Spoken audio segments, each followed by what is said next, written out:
기독교 강요 132페이지 보시겠습니다.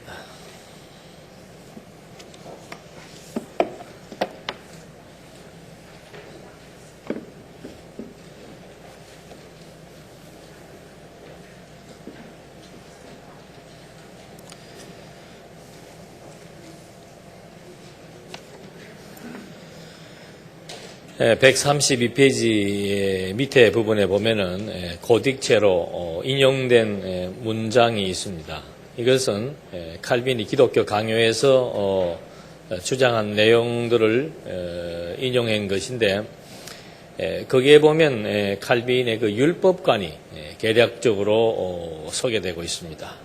칼빈은 율법이 주어진 것은 택한 백성을 그리스도께로부터 멀어지게 하기 위함이 아니라 오히려 그리스도께서 오시기까지 그들의 마음이 준비를 갖추도록 하고 그에 대한 간절한 열심을 불러일으키며 그들의 소망을 강건하게 함으로써 삶의 규범이 되게 한다. 이것이 이제 그 율법을 주시는 목적으로 칼빈은 설명하고 있습니다. 그러니까 율법이라고 하는 것은 언제까지, 기간,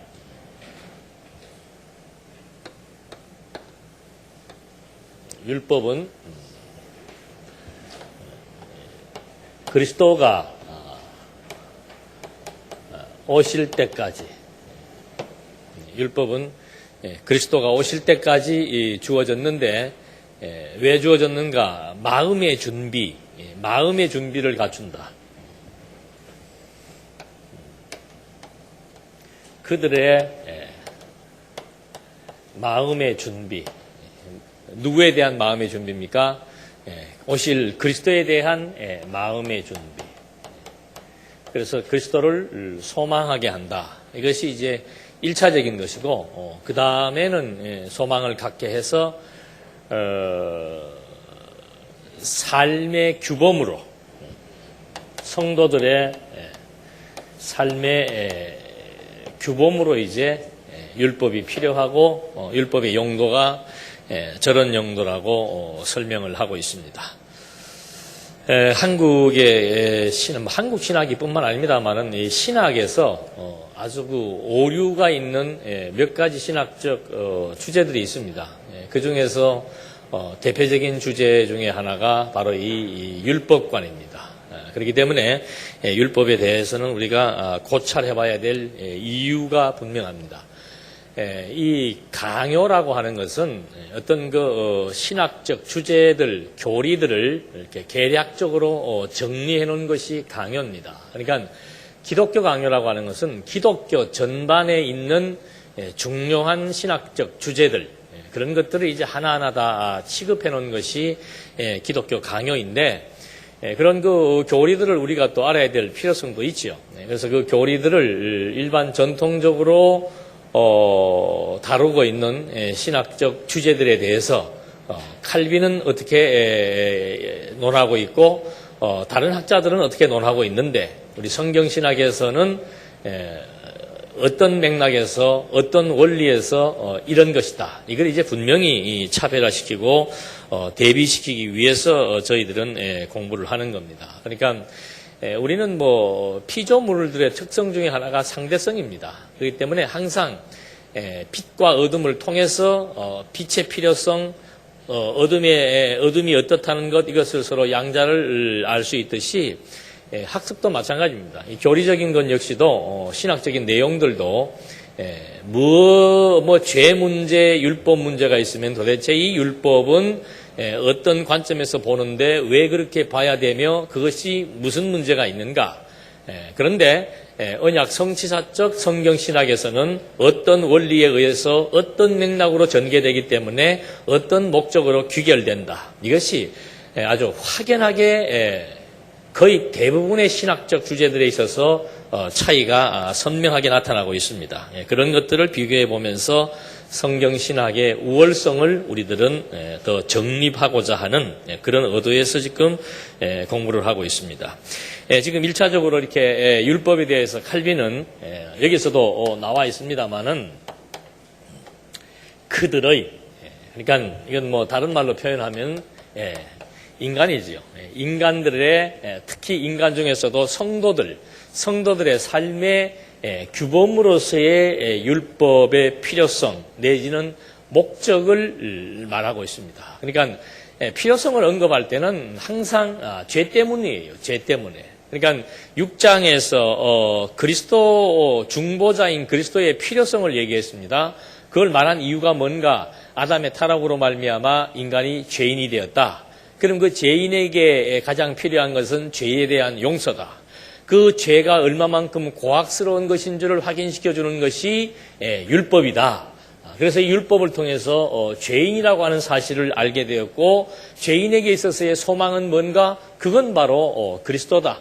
그래서 그리스도를 소망케 하기 위한 마음의 준비를 시켜서 그리스도로 말미암아 우리가 죄 용서를 받았다는 이 사실, 그걸 알게 한 다음에 그 은혜에 대한 보답적인 차원에서 우리들은 율법에서 제시하고 있는 삶과 관련된 도덕적 규범을 우리가 지키면서 살아야 된다. 이것이 칼빈이 주장하고 있는 율법관입니다. 그러나 성경은 그렇게 얘기하지 않고 있습니다. 그래서 먼저 그 율법을 접근하는 그 큰 관점들이 있습니다. 그 관점 중에 하나가 자유주의 신학자들.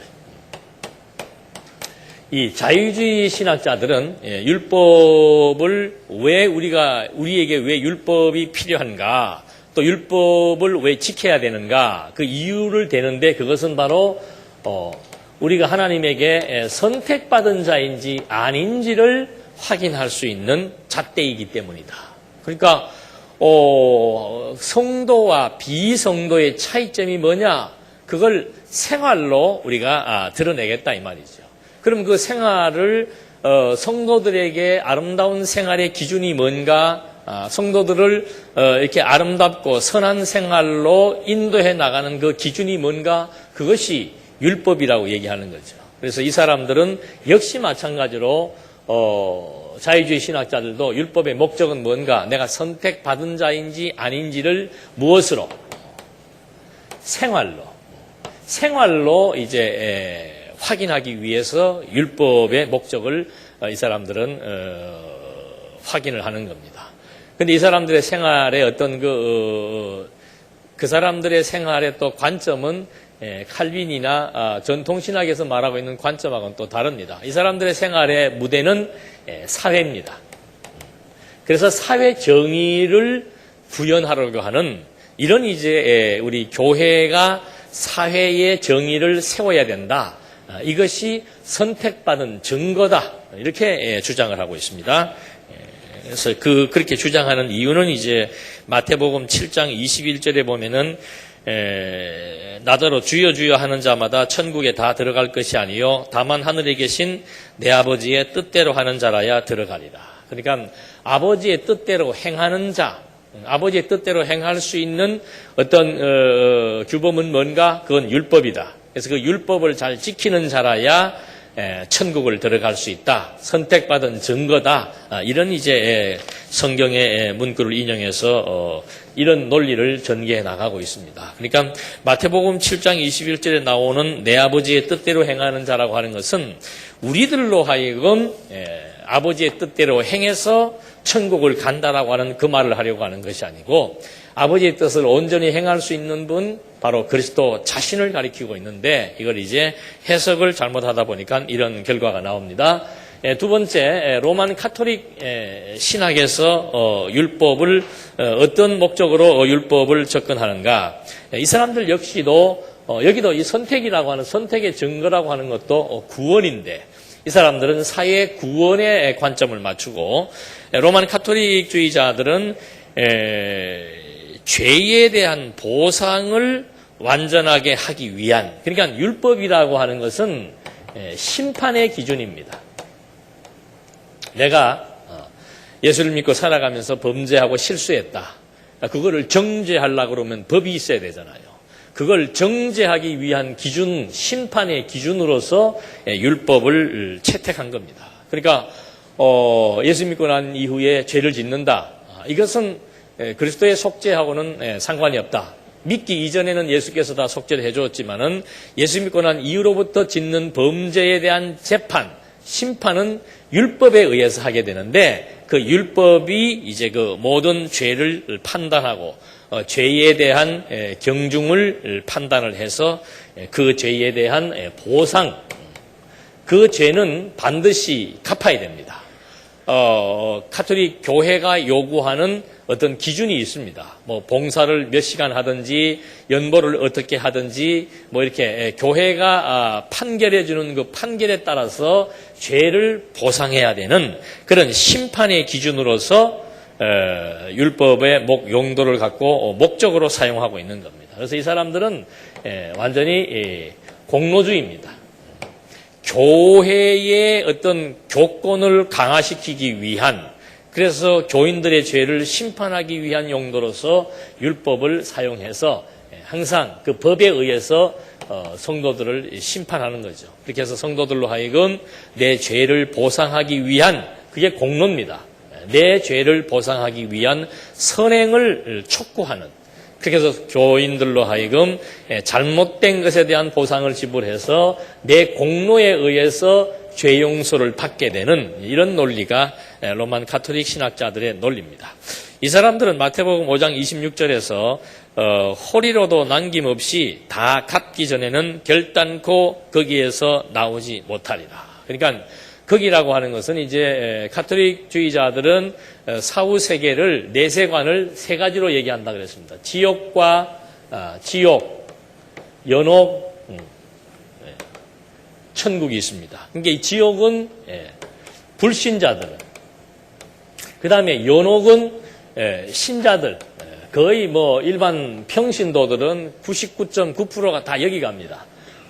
그 다음에 이제 신부나 교황이나 사제들은 거의 다 천국으로 바로 직행을 하고, 그러니까 홀이라도 남김없이 다 갚는다는 건 뭐예요? 율법에 의해서 내 죄의 대가를 완벽하게 다 지불하지 못한 자, 보상하지 못한 자들은 어디에서 못 나온다?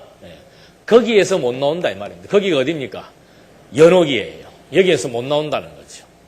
이걸 이제 이 성경 구절을 기준으로 해서 이런 논리를 전개해 나가는 겁니다.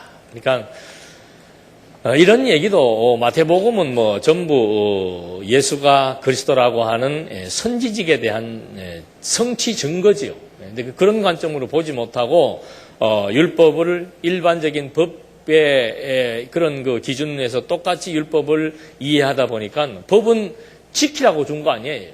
그러니까 못 지키면 뭐가 됩니까? 죄가 됩니다. 죄를 지으면 어떻게 해야 돼요? 그 죄를 반드시 씻어야 됩니다. 그러니까 일반적인 법 차원에서 이 율법을 접근하다 보니까 이런 어처구니 없는 교리들이 나오게 됩니다.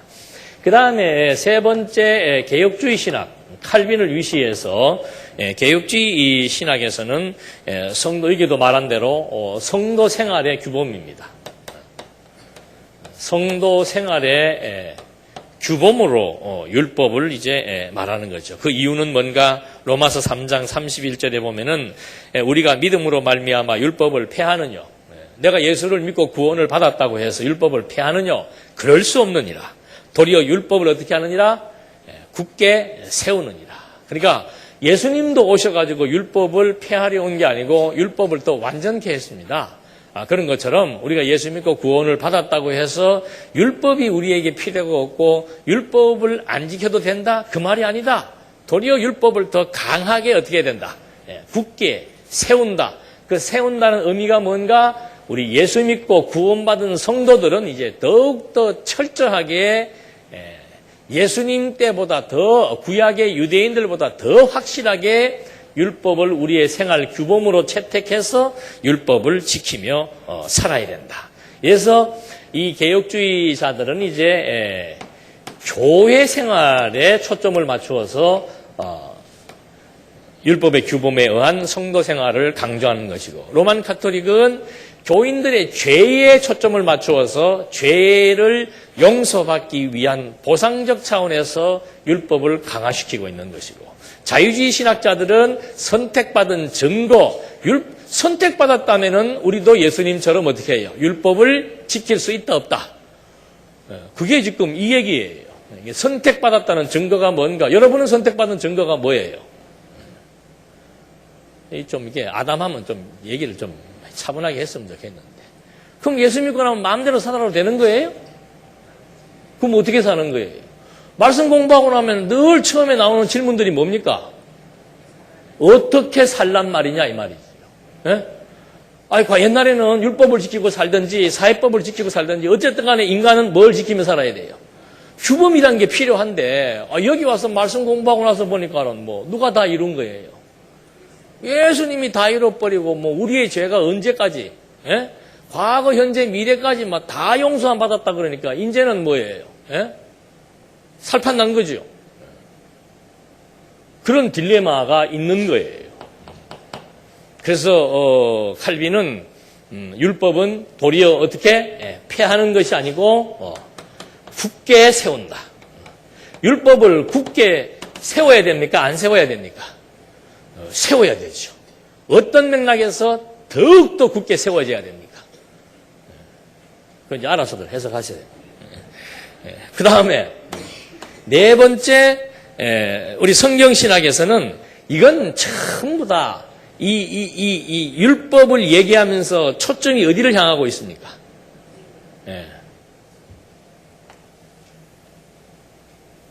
이것이 성경을 접근할 때 인간학적 관점에서 성경을 접근해 들어가는 방식이에요. 뭐 사회 정의를 추구하든 죄에 대한 보상을 추구하든 교회 생활을 강조하든 전부 누가 주체가 되는 거예요? 인간이 주체가 되는 거예요. 근데 성경신학은 뭐예요? 성경신학은 뭐예요? 우리가 이제 그동안 이 얘기는 신학부잖아요. 신학부니까 신학적인 용어를 좀 우리가 써야 되겠죠. 인간학적 관점에서 접근하는 것이 아니고 계시적 관점입니다. 계시라고 하는 것은 누구에 대한 계시예요? 하나님 자신에 대한 계시예요. 그러니까 율법도 누구를 알게 하기 위한 겁니까? 하나님의 존재를 확정시켜 주시려고 하는 거예요. 그럼 율법은 도대체 어떤 성질을 가지고 우리에게 다가오게 되었는가? 바로 계시의 절정, 계시의 핵심 도구가 누굽니까? 그리스도예요. 그러니까 율법, 구약은 언약인데 율법은 구약이라고 그러잖아요. 그러니까 그 율법을 통해서 언약을 하셨는데 그 도대체 뭘 언약을 했는가? 그리스도를 보내셔서 그리스도로 말미암아 이 율법을 완벽하게 지키게 하겠다. 그래서 율법은 뭐예요? 언약이에요. 언약. 누구를 통해서 지켜질 언약? 그리스도를 통해서 지켜질 언약이에요. 우리를 여기에 대입하면 안 되는 거예요. 그러니까 성경을 볼 때는 항상 인간이 대입되는 순간부터 성경을 잘못 보게 되는 겁니다. 성경은 항상 직접적인 대입은 그리스도예요. 목적은 그리스도를 통해서 하나님의 존재를 우리에게 알게 하시려는 데 있다는 거죠.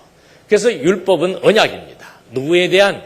그리스도에 대한 언약이에요. 그러니까 예수님이 마태복음 5장에서부터도 예수님이 도대체 무엇 때문에 오셨다고 말하는 거예요. 계속해서 율법에 대한 해석을 하지 않습니까? 그럼 내가 온 것은 5장입니까? 내가 온 것은 율법을 폐하려 온 것이 아니고 율법을 뭐 하려 왔다? 성취하려 왔다. 우리 바른 성경에는 성취라고 나와 있죠. 그러니까 율법을 보는 관점이 지켜야 된다, 안 지켜야 된다. 이것은 도덕적 관점입니다.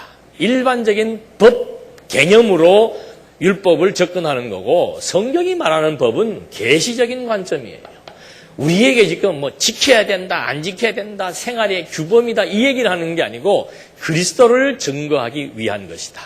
이것만 이제 정확히 인지하시면은 이 정말 똑같은 율법 하나의 목적을 갖고도 이렇게 접근하는 그 관점의 차이에 따라서 이렇게 다른 다양한 이론들이 파생될 수 있구나.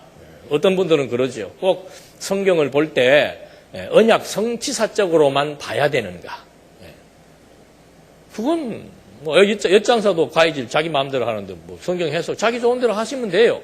그러나 성경 자체가 가지고 있는 성경의 기록, 목적과 의도를 알려면은 자의적으로 해석해서는 안 된단 말이에요. 이게 다 자의적인 거예요. 성경을 잘못 해석한 거예요. 그거 잘못 해석한 이유가 어디에 있는가? 접근을 잘못해서 그런 겁니다. 그 다음에 계시적 관점으로 접근을 해서 도대체 하나님께서 당신을 계시하고자 하는 원리가 무엇인가? 그것을 못 찾으니까 전부 인간의 죄로 출발해서 이 율법도 앞에는 반드시 죄를 언급합니다. 율법은 왜 필요한가? 죄를 뭐하게 하기 위해서. 드러나게 하기 위해서. 그래서 심판하시려고. 이것도 맞아요, 틀려요? 이거 맞아요. 근데 이거는 직접적이다 이 말입니다. 그러니까 근본적인 원리 모르면은, 그러니까 죄를 다 드러나게 해서 세상에 의인은 있다 없다? 한 사람도 없다. 그리고 율법을 완전하게 지킬 수 있는 사람은 한 사람도 없다. 그거 이제 정죄와 이게 정죄 기능이죠. 율법의 정죄 기능과 율법의 사죄 기능이 있는데 그걸 이제 그리스도께서 오셔서 당신이 직접 정죄 받으시고 당신이 부활하심으로 사죄의 권능을 갖게 되시는 이 그리스도 사역에 대한 계시지 단순히 뭐 인간이 죄인이라는 거 알게 하고 죄 드러나게 해서 구원에 이르게 한다. 이거는 직접적인 내용입니다. 직접적인 내용. 그래서 직접적인 것만 가지고는 근본적인 의도를 파악할 수가 없고 근본적인 목적을 파악할 수가 없는 거죠. 그래서 이런 그 관점의 차이. 그래서 이 율법은 인간이 지켜야 할 도덕적인 규범이 아니고 철저하게 예수가 그리스도라고 하는 사실을 우리에게 증거해 주기 위한 복음의 모형이다. 그리고 그리스도에 대한 언약이다. 이것이 정확한 율법관에 대한 정리가 되겠습니다. 이렇게 해서 율법을 저런 맥락에서 정리를 해두시면은 이제 훨씬 이해하기가 쉽습니다. 그런 다음에 그 지금 읽어드린 말씀에서 뭐 저런 내용들이 다 소개가 됩니다만은 하여튼 율법을 주신 목적은 이 칼빈은 그렇게 얘기합니다. 율법을 구분하는데 아퀴나스가 그렇게 12세기 학자지요. 로만 카톨릭의 뭐 철학자라고 그러기도 하고 신학자라고 그러기도 하는데 그 양반이 이제 율법을 구분을 잘못한 거예요. 율법을 성경대로 구분해야 되는데 뭐 국가법 이건 이제 성경에서 말하면은 율례에 해당되는 겁니다. 국가법 또는 사회법. 그러니까 사회생활하면서 내가 남의 집 뭐 남에게 상해를 입혔을 때, 남의 물건을 절도했을 때 이런 인간과 인간 관계 속에서 발생되어지는 사회적 관계 속에서 발생되어지는 것을 율례인데 그 율례를 국가법이라고 했고, 그 다음에 이제 제사 드리는 그런 그 의식을 종교법이라고 얘기합니다. 그건 규례지요. 그리고 이제 그 가장 그 율법의 모법이 되는 기본법이 되는 도덕법을 이제 계명을 도덕법으로 이렇게 정리를 해버린 거예요. 그러니까 율법도 그래서 칼빈이 의식법은 이 규례, 의식법은 누구를 보여준다? 그리스도를 보여준다라고 얘기를 해요. 왜? 구약의 제사 드리는 제사가 전부 뭡니까? 짐승 잡아 피 흘리게 해서 백성들의 죄를 용서해 주는 거잖아요. 그러니까 그 의식법이라고 하는 것은 예수님이 오셔서 십자가에 죽으셔 피 흘림으로 말미암아 우리 죄를 용서해 주신다. 이걸 보여주기 때문에 종교법, 의식법은 그리스도를 보여준다. 그 말의 의미는 뭐예요? 다른 것은 뭡니까? 다른 것은 그게 아니다는 뜻이죠. 그래서 다른 것인 대표적인 것이 도덕법입니다.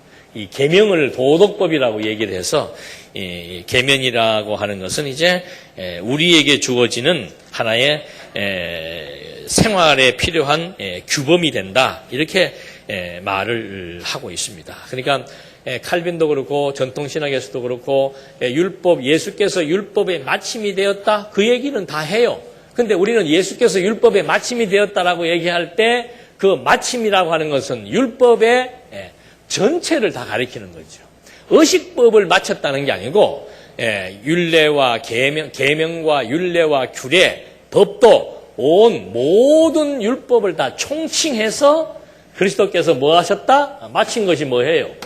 성취하신 거잖아요. 이렇게 이해를 하고 있는데 전통신학자들은 그렇게 얘기하지 않고 의식법은 그리스도가 다 완성했지만 도덕법은 예수 믿고 난 성도들이 살아야 되는데 살아야 되는 성도들에게 반드시 뭐가 필요하다 그랬습니까?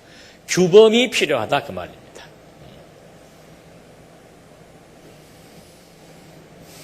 그게 아닐 경우에는 아닌 것을 여러분들이 뭐 좀 서술을 해야 되겠죠. 그게 아니면 뭔가. 그래서 항상 그리스도의 생활 문제만 대두되면은 이제 많은 사람들이 하는 질문, 의구심, 나는 어떻게 살아야 되는가, 도대체 뭘 기준으로 살아야 되는가, 이런 어떤 그 갈등이 발생하게 되는 거죠. 그러니까 이런 그런 갈등이 발생하는 이유도 자꾸 명령에 대한 이해를 잘못한 거예요. 하나님은 어떻게 해요? 이렇게 저렇게 살아라고 명령하셨고, 인간은 그 명령에 뭐 해야 됩니까? 순종하니까. 신명기에 보니까 순종만 잘하면 들어와도 복을 받고, 나가도 복을 받고. 그렇게 자꾸 도식을 이분법으로 나눠 놓은 거예요. 하나님은 명령자고 인간은 그 명령을 수행하는 수행자로 나눠 놓으니까 자, 여러분 어떻게 살아야 됩니까? 어떻게 살아야 돼요? 이제 내가 다른 각도로 한번 물어볼게요. 여러분 팔이 어떻게 움직입니까? 팔은 오른쪽으로 어떻게 해서 움직이라는 규범이 있습니까? 없습니까? 그냥 어떻게 움직여요? 자유자재가 아니고 어떻게 움직여요? 이게 생물학적으로 보면은 뇌의 명령에 의해서 지금 이게 보이는 거는 자유자재로 움직이는 거지만 사실은 이게 여기에서 뭘 내린 거예요? 돌려라. 돌리는 거예요. 그 다음에 위로 아래 내려라. 이게 다 여기서 명령받아서 움직이는 원리를 우리는 지체의 원리라고 말한다 이 말입니다. 그러니까 팔이 어떻게 움직입니까? 두뇌의 명령에 의해서. 이건 두뇌가 명령하니까 팔이 순종하는 이런 거리적인 공간적인 사이가 떨어져 있거나 시간이 걸리는 게 아니에요. 그냥 이게 완전히 일체감의 한순간이에요. 그러니까 우리가 못 느끼잖아요. 지금 두뇌는 분명히 팔에게 명령을 했습니까? 안 했습니까? 했어요. 근데 우리가 느껴요? 못 느껴요? 왜 못 느낍니까? 너무 빠르기 때문에. 그게 일체감이란 말입니다. 그런 거하고 똑같은 거예요. 성도의 생활도 우리가 지금 다 누구의 지체입니까? 이게 그리스도예요. 이게 지체예요. 그리스도의 지체니까. 우리의 삶도 전부 누구의 명령이에요? 그리스도의 명령이에요. 그래서 그리스도의 뭘 닮아간다? 형상을 닮아간다라는 표현을 쓰는 거예요. 또 형상을 닮아간다 그러니까 예수님이 형상 그려놓고 막 예수님처럼 어떻게 주름도 제거하고 형상은 그런 의미가 아니죠. 또 예수님이 이렇게 살았으니까 나도 어떻게 살아야 되겠다. 그게 규범이란 말입니다. 예수님은 이웃을 어떻게 해요? 자기 몸처럼 사랑했잖아요. 그렇다고 우리가 이웃을 내 몸처럼 사랑할 수 있습니까? 없습니까? 큰일 나요. 제가 여자분들을 내 몸처럼 사랑해버리면 큰일 난다니까. 그러니까 자꾸 형상 닮아간다는 것도 또 이런 도식으로 생각을 하는 거예요. 그러니까 그럼 또 예수님의 형상을 닮아가려면 또 어떻게 해야 됩니까? 또 규범이 머리에 또 올라버린다 이 말이죠. 그래서 이건 방금 말씀드린 팔이 움직이는 것이 두뇌의 명령에 의한 것인데 이것이 시간적 거리, 공간적 거리, 시간적 기간 이걸 느끼지 않는 완전히 일체적 관계에서 움직여 나가는 거예요. 그러니까 몸이 제대로 움직이려면은 뭘 알아야 되는 거예요? 머리에 그걸 우리는 다른 말로 하면은 뜻을 알면은 그 뜻에 의해서 몸이 어떻게 되는 거예요? 뜻은 의지잖아요. 의지. 뜻에 의해서 몸이 움직여 나가는 거라 그 말입니다. 그 성도의 생활은 뭔가? 무엇을 알아야 된다? 뜻. 이걸 우리가 로마서에서는 다른 말로 하면 뭐라고 그래요? 12장에서 영적 예배라. 하나님의 뜻이 무엇인지 분별되면은 이렇게 살아야 된다 저렇게 살아야 된다 필요 없습니다. 뜻이 분별되어서 그 뜻이 하나님의 뜻이 정말 가치롭다. 그게 딱 판단이 가치 판단이 되면은 그 다음에는 그것만을 위한 뭐가 생겨요?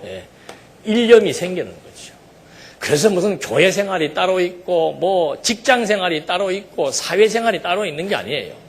내가 직장에 있든 또는 사회 구성원으로 있든 가정에 있든 교회에 있든 항상 내 중심은 어디에 있는 거예요? 하나님의 뜻 중심에 의해서 내가 살아가는 거예요. 사회생활 따로 하고 교회생활 따로 하고 가정생활 따로 하는 것이 아니고, 그러니까 어떤 사람은 교회에서는 막 봉사를 아주 열심히 잘 하시는데 가정생활은 어때요? 엉망이다. 그건 온전한 뜻 일치가 되어 있는 게 아니에요. 그러니까 온전한 뜻 일치라고 하는 것은 어디에 있든지 간에 직장 생활을 하든 교회 생활을 하든 무슨 생활을 하든지 관계없이 그 뜻 인식한 만큼의 가치 부여되고 가치 부여되는 그것을 향해서 한 가지 마음을 갖고 어떻게 해요? 여기에서 이제 주를 위한 열심이 나오는 거죠. 그러니까 이건 뭐 어떤 방법론적인 얘기가 필요 없는 겁니다. 계속해서 하나님의 뜻 발견, 하나님의 뜻이 발견되면 될수록 야, 이게 정말 무엇이 가치로운지 그거 확실하게 판단이 되는 거예요.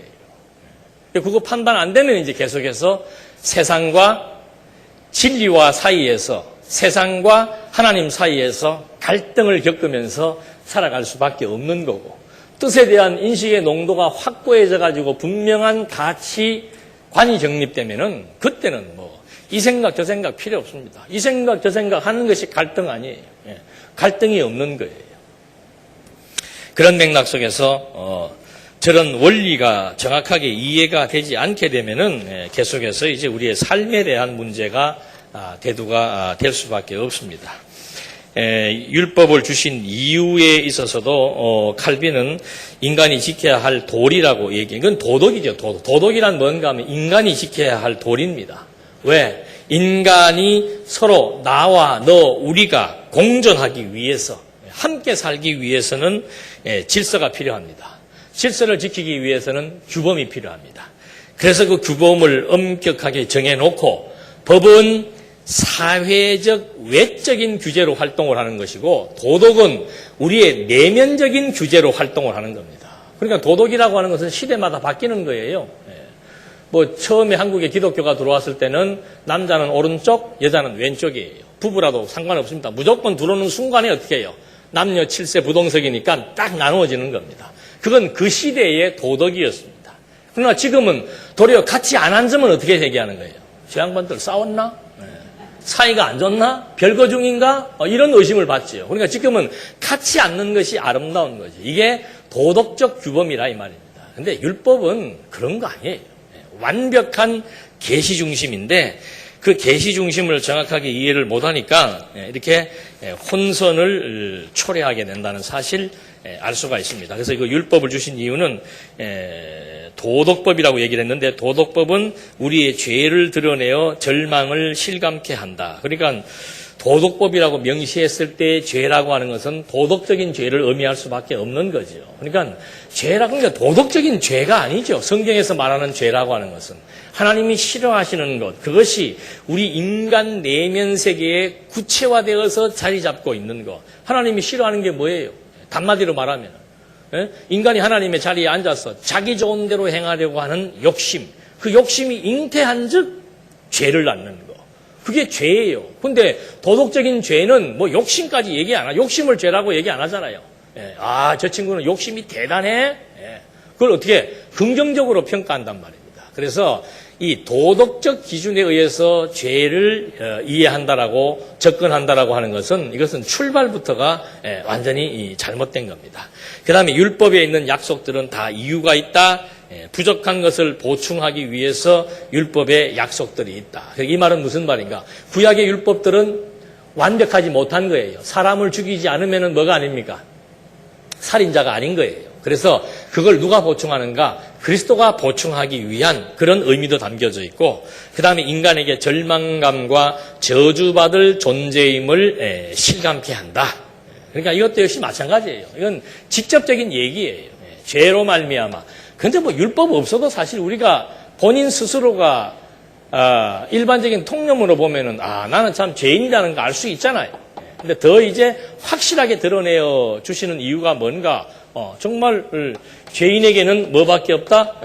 사망밖에 없다. 이것이 죄인인 나를 그리스도가 구원한다 이런 등식보다는 죄인은 사망이에요. 근데 이 사망을 누가 담당했는가? 그리스도가 담당한 거예요. 왜 담당한 거예요? 그러니까 직접적인 게 뭔가? 죄인은 사망인데 이 죄의 사망 권세에 있는 우리를 해방시켜 주려고 그리스도가 죽었다. 이건 이제 직접적인 표현이죠. 죄인의 죄를 대속하기 위해서 그리스도가 죽으셨는데 왜 죄인의 죄를 그리스도가 대속해야 되는가라고 물으신다면 그 다음에 이제 뭐가 나와야 돼요? 그 질문에 대한 대답은 전통신학에서 없는 거죠. 죄인의 죄를 대속하기 위해서 그리스도가 죽었다는 것은 직접적인 이유가 되는데 그러면 왜 죄인의 죄를 대속하기 위해서 꼭 누가 죽어야 되는가? 그 이유는 없잖아요. 왜 꼭 그리스도만이 와서 죄인의 죄를 대속해야 되는가? 그 근거가 어디에 있는가? 그러면 이제 말할 수가 없는 거죠. 그건 하나님만이 아실 수 있는 비밀이다. 아니에요. 이미 성경은 이 문제에 대해서 반드시 누구로 말미암아? 그리스도로 말미암아 이 문제를 해결하시겠다고 언제부터 얘기했어요? 어떻게 얘기했어요? 창세전에. 창세전에 어떻게 얘기합니까? 그리스도로 말미암아 창세전부터 하나님이 예정했는데 복을 주기로 예정했는데 어떻게 예정했는가? 그리스도로 말미암아. 그리스도로 말미암는다는 그 말미암아라는 것은 통하여 그런 뜻이에요. 그러니까 우리에게 복을 주시기로 하나님이 정했는데 그 복은 반드시 누구를 통해서? 그리스도를 통해서.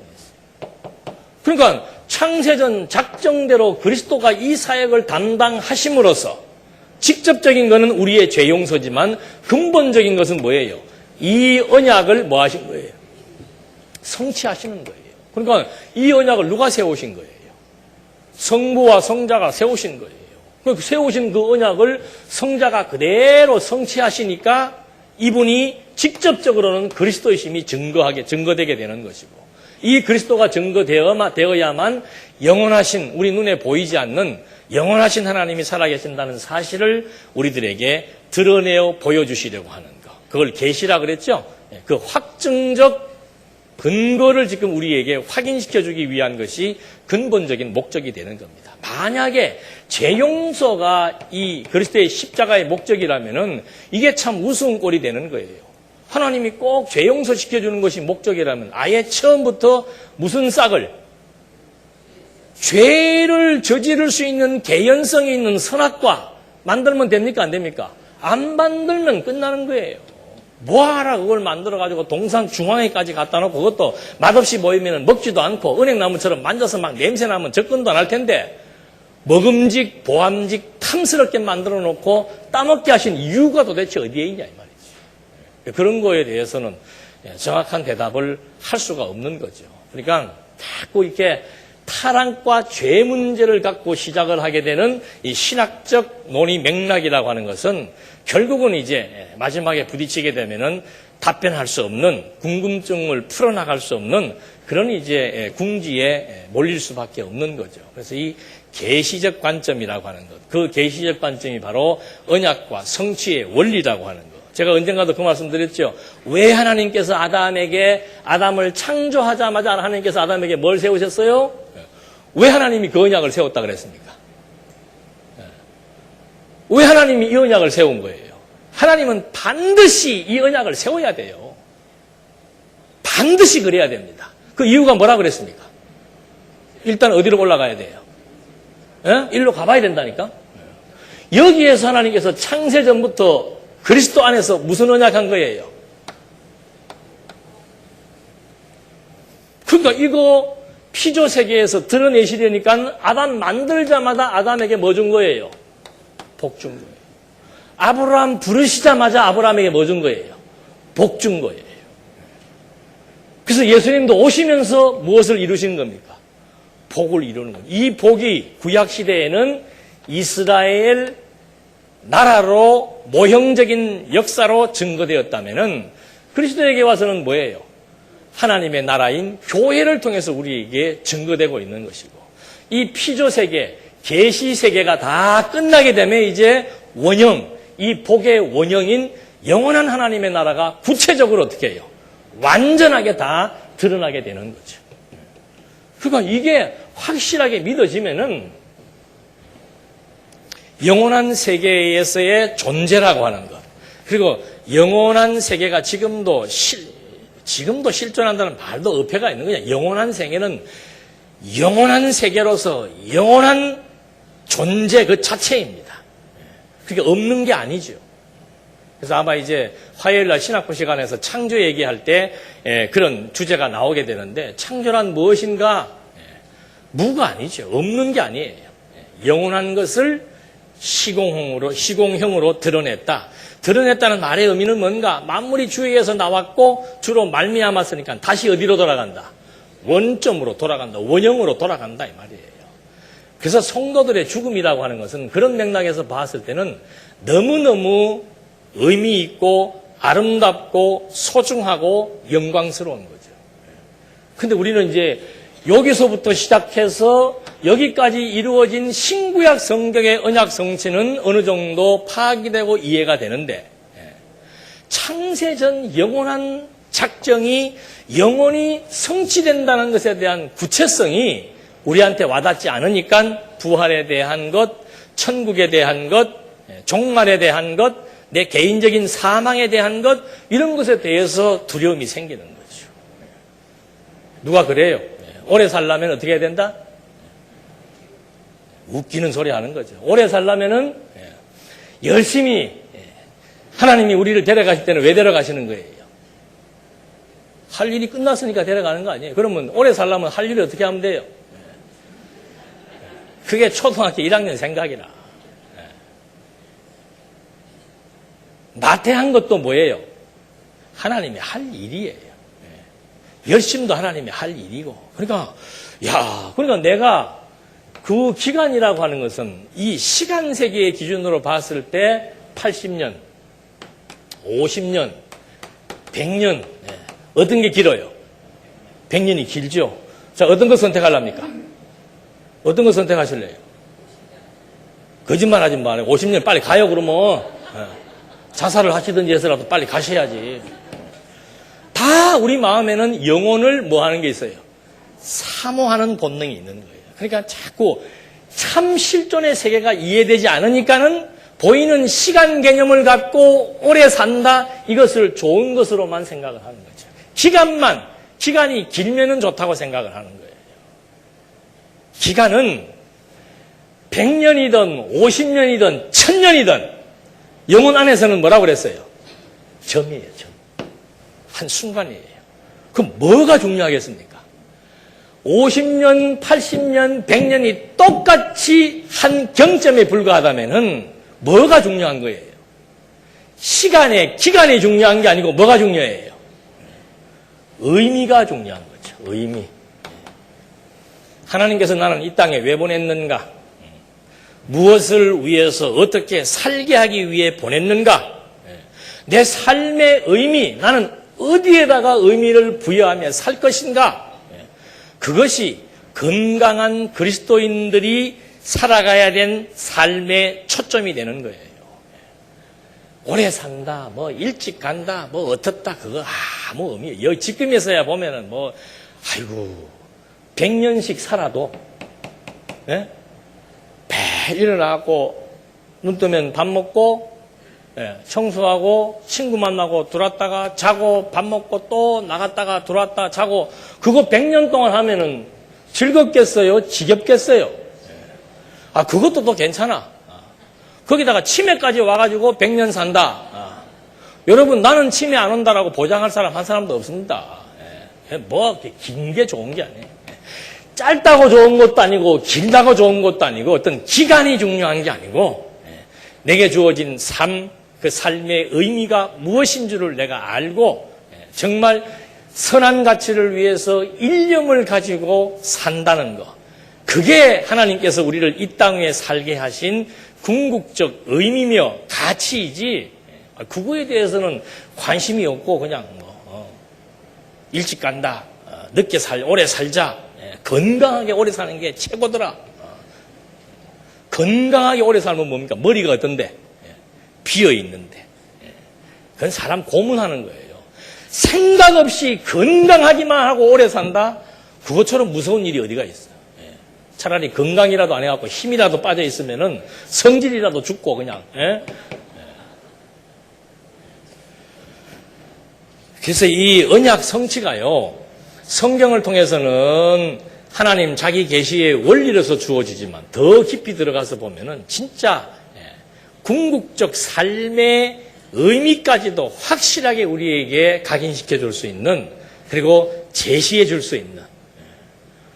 지금 자꾸 우리의 그 육체적인 삶의 기간이 길어지잖아요. 도대체 지금 우리는 무엇을 위해 살아야 되는가? 그 무엇이 정확하게 결정이 되면은 그 다음에는 어떻게 살 것인가? 그래서 이 하나님의 말씀 뜻을 분별해서 가치 판단이 분명하게 설정되어져서 그 가치의 의미를 부여하며 살아갈 수 있다. 그걸 찾은 사람이라야 정말 행복한 사람이고 살맛 나는 삶이 되는 거죠. 그거 못 찾으면은 뭐 재미없는 거예요. 요즘 뭐 아직도 체제개혁, 교회면 어떻고 또 아니면 어떨 거예요. 예? 교회에 뭐 장로가 필요하다. 필요하면 어떻고 안 필요하면 어때요? 목사가 있어도 그만, 없어도 그만, 장로가 돼도 그만, 그게 중요한 게 아니에요. 장로가 되고 목사가 돼도 의미 부여할 것 없이 산다면은 재미없는 삶이고. 예수 믿은 지 말씀 공부한 지 6개월이 되어도 확실한 포인트를 찾아가지고 나 이것을 위해 살겠다라고 결정이 되어져서 그 무엇이 딱 내 삶의 목표로 다가와서 그것을 위해 내가 땀 흘리며 수고할 수 있다? 그게 최고의 삶이지요.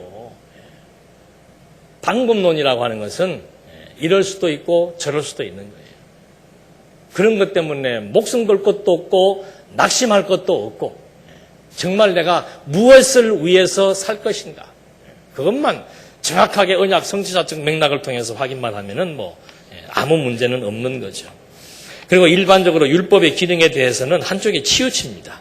정죄 기능만 강조를 하는 거죠. 율법에는 뭐 사제 기능이 같이 포함이 되어 있는데 정죄 기능만 강조를 해서 이 정죄의 기능을 누구에게? 사람들에게 자꾸 적용을 하려고 하는 것. 사회 질서를 위해서 정죄 기능을 강화시키고, 그 다음에 교회의 질서, 교회의 체제를 확립하기 위해서 정죄 기능을 강화시키고, 이런 것들이 일반 전통적인 율법을 보는 관점이고, 그런 관점에 의해서 율법을 보다 보니까 자꾸 이제 율법이 성도들에게 또 다른 규범으로 다가와서 억압을 하게 되는 그런 경우가 현재 나타나고 있는 신약적 경향입니다. 그 다음에 율법의 시효는 뭔가? 영속적이냐 또는 폐지된 것이냐? 폐지된 거예요? 영속적이에요?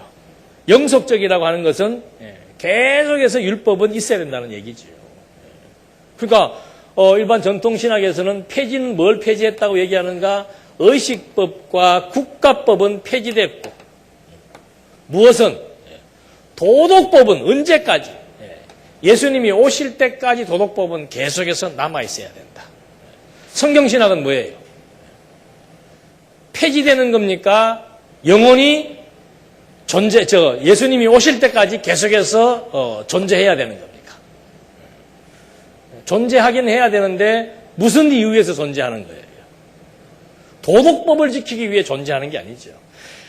이거는 일부분은 폐기되고 일부분은 존재하고 이런 것이 아니고, 율법이라고 하는 것 자체가 예수가 그리스도라고 하는 사실에 대한 뭐가 되는 거예요? 근거가 되는 겁니다.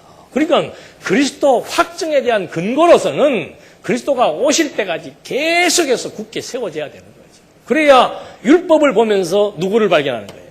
그리스도를 발견하는 거예요. 근데 이걸 모르는 사람들은 법을 보면서 자꾸 뭘 보려고 하는 겁니까? 자기 내면을 자꾸 나는 죄인이다. 그건 직접적인 얘기죠. 율법은 그리스도를 가리키는 겁니다. 그런 맥락 속에서 율법은 굳게, 왜? 예수가 그리스도라고 하는 사실을 입증할 수 있는 근거 자료이기 때문에 이건 더욱더 견고하게 세워져야 되는 거죠. 언제까지? 그리스도가 다시 오실 때까지. 이것이 율법에 대한 시효에 대한 차이점이었습니다.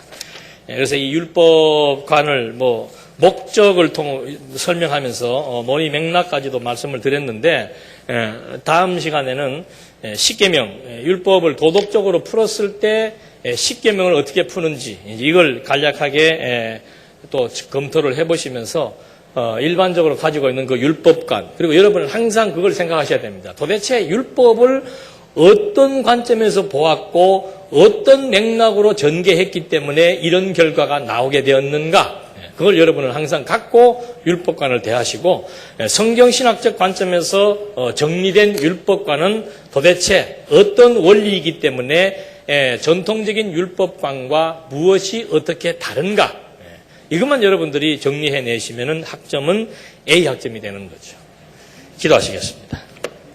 하나님 아버지, 저희들에게 이렇게 공부할 마음을 주셨고 또 끊임없이 하나님에 대한 다양한 방법으로 공부해 나갈 수 있도록 우리에게 이런 시간과 여건을 허락해 주신 것에 대해서 감사드립니다.